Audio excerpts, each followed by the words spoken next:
네, 이번 참사는 무안과 방콕으로 가는 국제선 정기 취항을 한 지 21일 만에 일어났는데요. 사고 원인 가운데 하나로 추정되는 조류 충돌에 이어 콘크리트 구조물이 피해를 키웠다는 지적이 나오면서 울산공항 안전에 대한 우려도 다시 커지고 있습니다. JCN 울산중앙방송 구현희 기자입니다.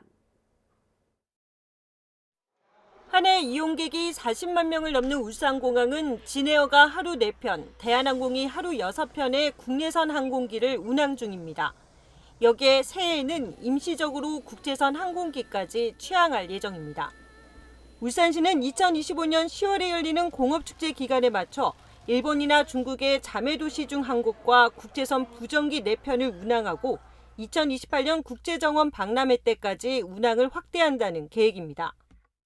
하지만 이번 제주항공 여객기 참사로 울산공항의 국제선 취항에 안전상의 문제가 없는지 제대로 점검해야 한다는 목소리가 나옵니다.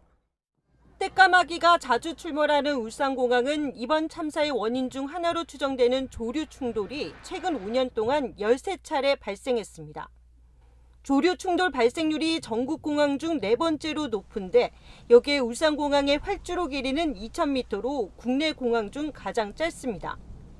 이 때문에 180석 이하 규모의 중소형 여객기만 운항할 수 있는데 현재 울산공항을 오가는 진에어 항공기도 이번에 사고가 난 제주항공 여객기와 동일 기종입니다.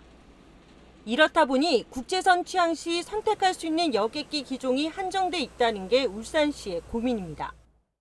항공기 크기가 조금 한정이 돼 있죠. 지금 비행기들이 다 대한항공이나 진에어나 그 비행기를 가지고 이제 수없이 많은 운행을 했고 유지하면서 부정기편을 운영을 해야 되지 않을까.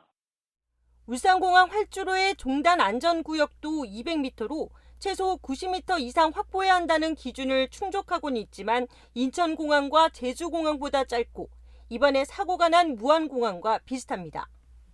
다만 이번 사고에 피해를 키웠다는 지적을 받고 있는 활주로보다 높은 콘크리트 구조물은 울산공항엔 없는 것으로 확인됐습니다.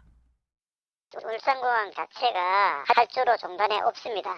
평지입니다. 우리 로컬라이저 설치된 그 높이가 똑같기 때문에 그 둔턱이나 이런 건 없습니다.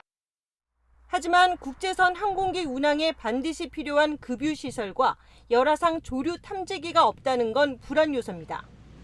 울산시는 정기 노선이 아닌 임시 노선이지만 국제선 취항에 문제가 없도록 안전시설물 보강 등을 정부에 적극 건의하겠다고 밝혔습니다. JCN 뉴스 구현입니다.